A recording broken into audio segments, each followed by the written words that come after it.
கிளாம்பாக்கம் பேருந்து முனையம் எதிரே உயர்மட்ட மேம்பாலம் அமைக்கப்படும் என தமிழ்நாடு அரசு அறிவித்திருக்கிறது. விவரங்களோடு செய்தியாளர் அபினேஷ் இணைகிறார். அபினேஷ், விவரங்களை பகிர்ந்து கொள்ளலாம்.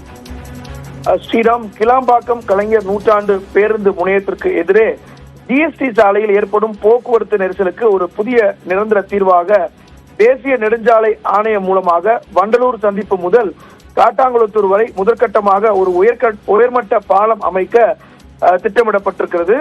குறிப்பாக கிளாம்பாக்கம் பேருந்து முனையத்தின் மாநகர பேருந்து நிலையத்திலிருந்து ஜிஎஸ்டி சாலையை கடந்து சென்னை மார்க்கமாக செல்லும் மாநகர பேருந்துகள் அனைத்தும் தற்போது ஐனஞ்சேரி சந்திப்பு வரை சென்று யூ வளைவில் திரும்பி சென்னை சென்று வருகின்றன.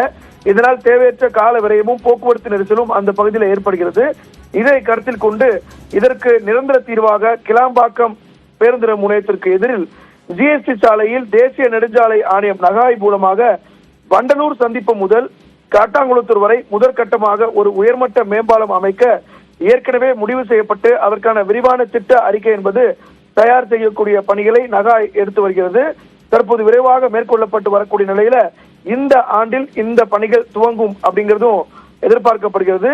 இருப்பினும் தற்காலிக தீர்வாக சென்னை நோக்கி செல்லும் மாநகர பேருந்துகளை எளிதில் கையாளும் வகையில் தற்போதைய கிளாம்பாக்கம் மாநகர பேருந்து நிலையத்திற்கு எதிரில் சாலை மேம்பாட்டு பணிகளை மேற்கொள்ளவும் சென்னை பெருநகர வளர்ச்சி குழுமத்தால் ஏற்கனவே முடிவு செய்யப்பட்டிருக்கிறது. எனவே அந்த பகுதியில ஒரு புதிய உயர்மட்ட மேம்பாலம் அமைக்க இருக்கிறாங்க.